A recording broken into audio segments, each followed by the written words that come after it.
بسم اللہ الرحمن الرحیم۔ السلام علیکم۔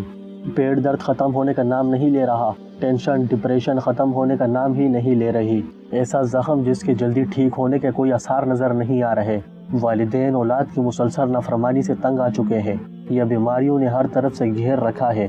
ایسے میں اگر آپ کوئی ادویات کا استعمال کر رہے ہیں اور یہ خواہش ہے کہ ادویات کا اثر بڑھے اور شفا مل جائے، اگر آپ بھی ان میں سے کسی پریشانی کا شکار ہیں اور قرآن کے ذریعے اس کا حل چاہتے ہیں تو یہ ویڈیو آپ ہی کے لیے ہے، اس لیے ویڈیو کو پورا ضرور دیکھیں۔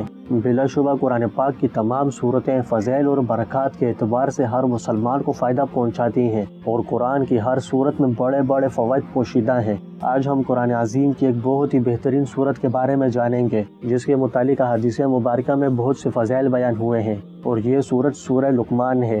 دوستوں، یہ صورت مضمون کے لحاظ سے بہت عمدہ صورتوں میں سے ایک ہے۔ اس مبارک صورت میں حضرت لقمان کا دلچسپ واقعہ بیان ہوا ہے، جو کہ ایک بہت ہی پرہیزگار اور متقی آدمی تھے۔ اللہ پاک نے آپ کو بہت زیادہ علم و حکمت اور دانشمندی سے نوازا تھا۔ آپ کو حکیم لقمان کے نام سے بھی جانا جاتا ہے۔ آپ کے متعلق یہ بات بہت مشہور ہے کہ وہم اور موت کے علاوہ ان کے پاس ہر بیماری کا علاج موجود تھا۔ روحانی، جسمانی اور ذہنی بیماریوں کے لیے سورہ لقمان میں بہت تاثیر پائی جاتی ہے۔ اگر کسی کے پیٹ میں شدید درد ہو اور وہ ختم ہونے کا نام ہی نہیں لے رہا ہو تو اس مشکل اور کٹھن وقت میں 7 مرتبہ سورہ لقمان پڑھ کر پیٹ پر دم کرنے سے درد ختم ہو جائے گا۔ اگر کوئی شخص ذہنی مرض میں مبتلا ہو، ہر وقت ٹینشن ڈپریشن بے چینی رہتی ہو، تو اس سے نجات پانے کے لیے سورہ لقمان روزانہ 1 مرتبہ ترجمے کے ساتھ پڑھ کر پانی یا دودھ پر دم کر کے پینے سے ذہنی تناؤ آہستہ آہستہ ختم ہونے لگے گا۔ انشاءاللہ ہر قسم کی ذہنی پریشانی دور ہو جائے گی اور اللہ کے حکم سے دماغی سکون نصیب ہوگا۔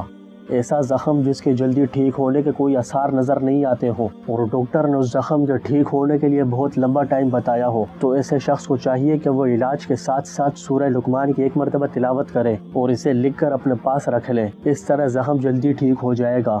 ایسے والدین جن کی اولاد نافرمان ہو اور وہ اپنی اولاد سے تنگ آ چکے ہوں تو انہیں چاہیے کہ وہ بجائے بددعا دینے کے سورہ لقمان کا یہ چھوٹا سا عمل کر لیں۔ کوئی بھی میٹھی چیز بنا کر یا بازار سے منگوا کر اس پر سورہ لقمان پڑھی جائے اور پھر دم کر کے بچوں کو کھلا دیں۔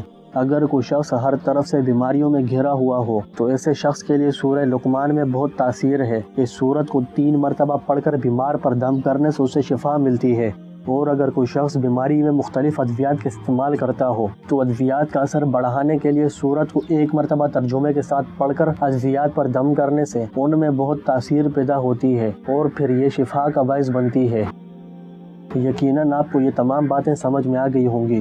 تو بس آج کی اس ویڈیو کو یہی مکمل کرتے ہیں۔ مجھے امید ہے کہ آپ نے ابھی تک اس ویڈیو کو لائک بھی کر دیا ہوگا اور ساتھ ہی ساتھ آپ نے ہمارے اس چینل کو سبسکرائب بھی کر دیا ہوگا۔ اگر نہیں کیا تو براہ کرم کر لیجئے، اور ہاں دوستوں، اس ویڈیو کو شیئر کرنا مت بھولیے گا۔ اس ویڈیو سے متعلق آپ کمنٹ میں اپنی آراء سے ہمیں آگاہ کر سکتے ہیں۔ اس سے پہلے کہ آپ ویڈیو کو چھوڑ کر جائیں، ہم آپ کو ایک چھوٹی سی حدیث سنانا چاہتے ہیں۔ نبی اکرم صلی اللہ علیہ وسلم کا ارشاد ہے کہ جو شخص 40 دن تک اخلاص کے ساتھ اس طرح نماز پڑھے کہ تکبیر اولیٰ فوت نہ ہو تو اس کو 2 پروانے ملتے ہیں، ایک پروانہ جہنم سے چھٹکارے کا، دوسرا نفاق سے بری ہونے کا۔